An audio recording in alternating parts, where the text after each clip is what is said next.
There is a story of the great Mullah Nasruddin, a Sufi philosopher who lived in the Middle Ages, sitting with his cronies drinking coffee. They're discussing death, and the mullah asks, when you're in your casket and friends and family are paying their final respects to you, what would you most like to hear them say? The first fellow says, I'd like to hear them say that I was a great doctor and a devoted family man. The second says, I would like to hear that I was a wonderful husband and school teacher who inspired a generation of children. They looked at the mullah. Well, what would you most like your friends to say? And the mullah replied, I would like them to say, look, he's moving.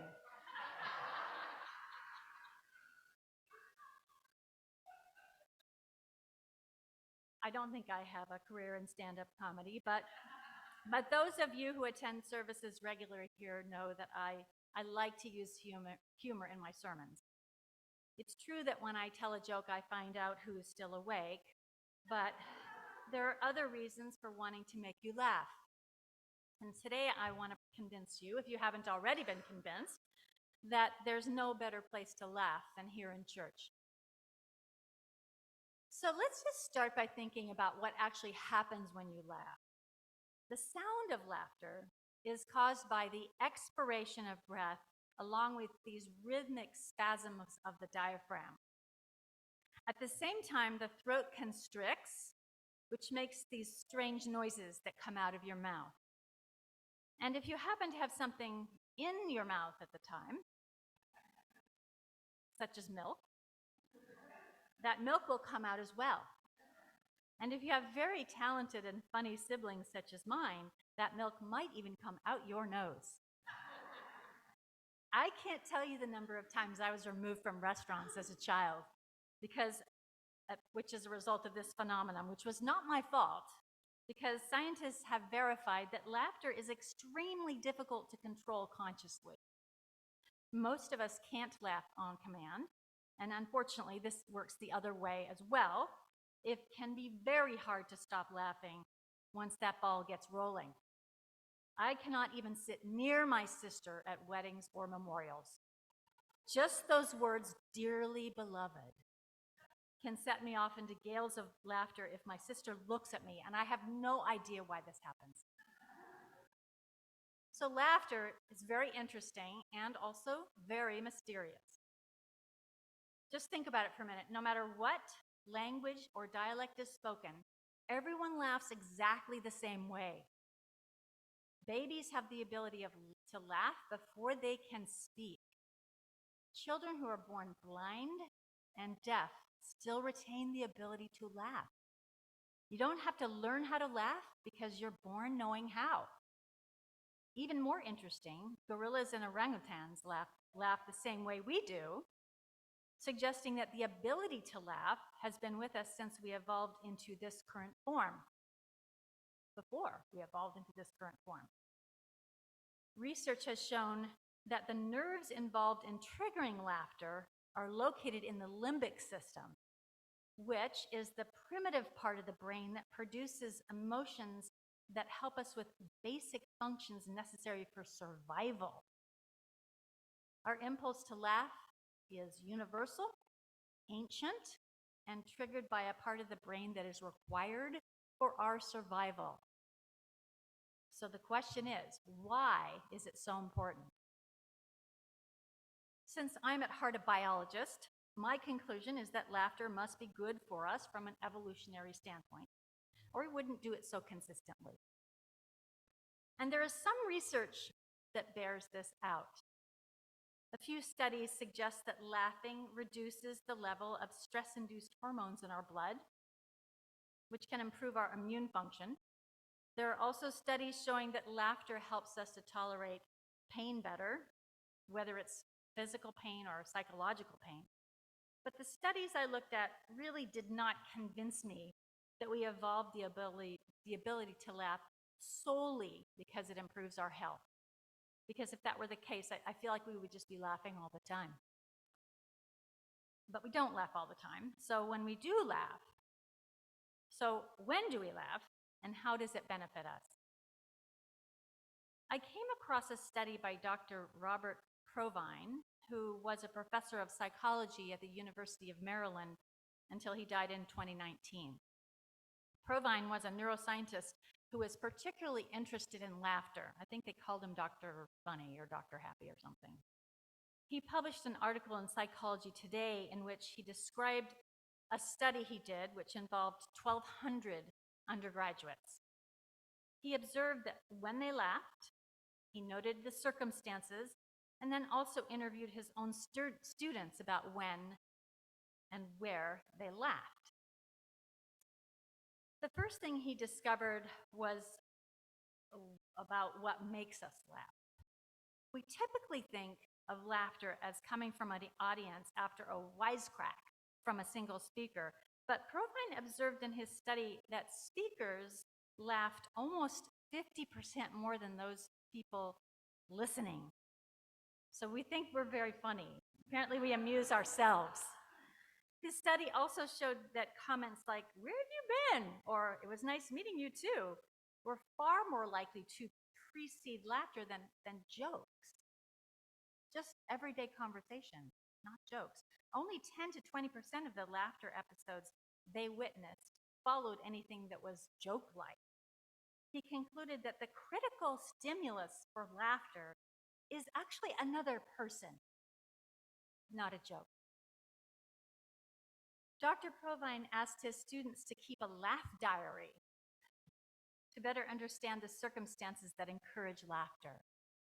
He found that his students laughed 30 times more when they were around others than when they were alone. Think about it. Why else would a television producer include a laugh track in a TV program? It's because the laughter of others increases our own pleasure. Provine proposed that our laughter is a social signal for the sole purpose of binding us together. And it's that togetherness, that human communion, that's what makes us healthier, not the actual physical act of laughing. I think Provine is correct. Laughter is attractive. Just think about your reaction when you hear gales of laughter in a room. It gets your attention. You want to know what the joke is. If you don't know, you might feel left out. And when Provine looked at personal ads, he found the ability to laugh and a sense of humor to be highly sought after qualities. Furthermore, he mentions a study by 2 German researchers that bore this out. They discovered that during spontaneous conversations between pairs of young German adults meeting for the first time, those who laughed the most also reported the most interest in one another. I agree with Provine, but I still wonder if laughter improves our fitness simply by bringing us together. Again, why wouldn't we be just laughing constantly? Why do we laugh only in certain moments? I would take Dr. Provine's theory one step further and propose that laughter is a social signal to others, indicating that something healthy and life-affirming is happening to us right in that moment. I believe that laughter is a signal that attracts the attention of others and draws us closer together in our best moments. And I think that closeness to each other in those particular moments is what makes us healthier in the long run. So, what is it about those laughing moments that make me think they might be optimal for healthy social interactions? And to understand this, we have to just look a little bit at the things that make us laugh. And I've thought of 3 things that typically make me laugh, and 3 messages that my laughter communicate to others in those circumstances. I think the most obvious source of laughter is pleasure or delight. This is a very old reference, but how many of you remember seeing a video of a baby wearing a diaper, holding onto a coffee table and rocking out in front of a TV, which is playing Beyonce's Single Ladies? Does anybody remember that video? It's so funny. It's hysterical, and I guarantee it'll make you laugh. The baby's delight is just obvious, and that's what's funny. And despite what the Calvinists told you, we are programmed to seek pleasure. Think about it. Most of the activities we find pleasurable, eating, socializing, playing, singing, procreating, are required for our survival as a species. Eating, well, maybe not singing. But pleasure equals survival for us. Pleasure equals survival. It's brilliant. Therefore, it makes sense that we should be most attracted to each other in our moments of greatest pleasure. Our laughter is like an advertisement that says, I'm enjoying life right now. We find that irresistible. We can't help it. That's the first thing. The second signal that we send when we laugh has to do with our ability to cope with stress. And this comes from a general theory called relief theory. The theory proposes that laughter is an effective coping mechanism for when we are angry, sad, or upset. It's a healthy way to relieve tension and sends a signal to others that we are resilient. Relief theory probably explains why my sister and I laugh uncontrollably at weddings and funerals, but it can also explain why we laugh at jokes. When we tell a joke, we create an inconsistency. The punchline of a joke is usually a sentence that doesn't make sense initially. We have a moment of confusion during which we try to understand the hidden meaning. If we're successful in solving the cognitive riddle, we laugh. Think about the joke I told you earlier, the three men discussing the things they hope to hear at their funeral. The underlying meaning in that punchline is it's much better to be alive than it is to be revered in death. But that wasn't what the conversation was supposed to be about. So when we resolve the inconsistency, we laugh. Of course, we'd rather be alive than dead, right? So those are two things that we signal to others in the moment of our laughter, that we're capable of experiencing pleasure, and that we're capable of managing our own stress in a healthy, life-affirming way. The third thing that our laughter signals to others is the most interesting to me, and the reason why I like to use humor in my sermons. And that is that laughter is a signal that we are open to creative learning.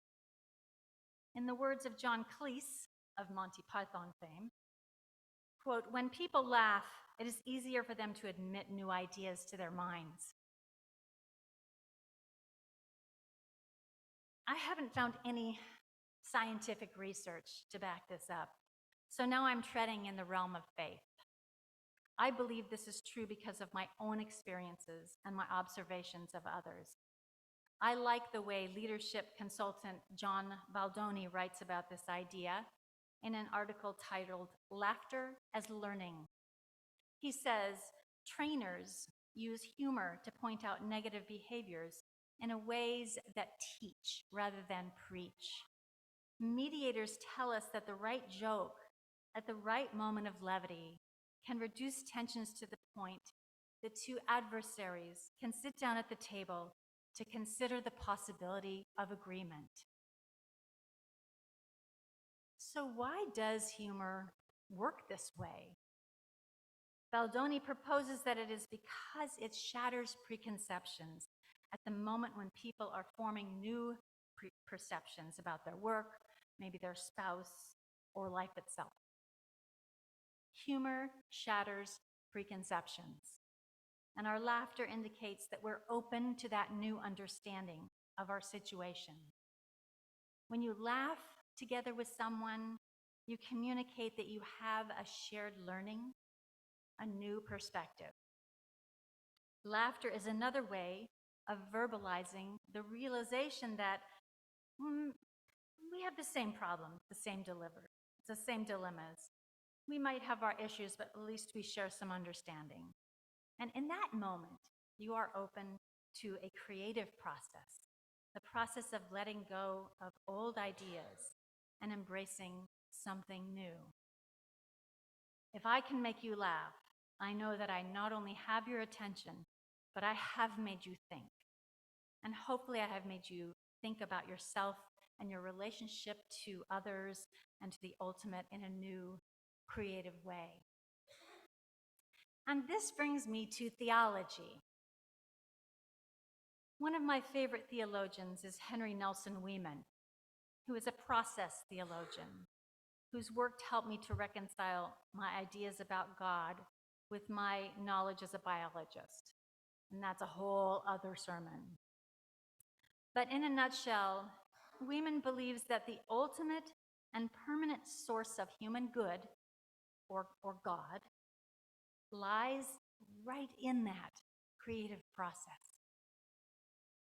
God does not exist, good or God does not exist permanently in any created thing, because things are always temporary and only good in specific context. But the creative process, he believes, is ultimately always good. And here's what he says about laughter.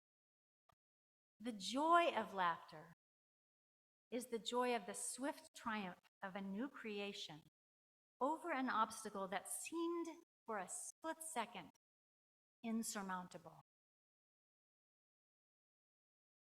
I'm going to say it again. The joy of laughter is the joy of the swift triumph of a new creation over an obstacle that seemed for a split second insurmountable. I can't tell you the number of memorial service receptions I've attended where gradually tears give way to laughter. Now, it could just be the alcohol, but I think Weeman would say that we laugh to ease our unsurmountable grief, perhaps with the memory of something funny about our beloved. Our laughter indicates that perhaps we are beginning to create a new world for ourselves in which our loved one, while absent, lives in memory. Otherwise, how could we go on? Weeman writes, in humor, we live at the breaking edge of life, where worlds are torn down and remade. This quick breakdown and new creative synthesis, that's what makes us laugh. The joy of humor at its best reveals our nature and destiny more clearly than most other moments of human life. End quote. Our laughter is evidence that we were made to delight in the creative process. The very process that he argues is the ultimate source of human good. We were made to enjoy our own goodness. Now that is life-affirming theology. I'm going to end today with an excerpt from a poem by Hafiz called Laughter. What is laughter? What is laughter? It is God waking up. Oh, it is God waking up. It is the sun poking its sweet head out from behind a cloud you have been carrying too long, veiling your eyes and heart. It is light breaking ground for the great structure that is your real body called truth. It is happiness applauding itself and then taking flight to embrace everyone and everything in the world. Laughter is the pole star held in the sky by our beloved, who eternally says, yes, dear ones, come this way. Come this way toward me and love. Oh, what is laughter, Hafiz? What is this precious love and laughter budding in our hearts? It is the glorious sound of a soul waking up. May it be so for you, and may you laugh today and every day.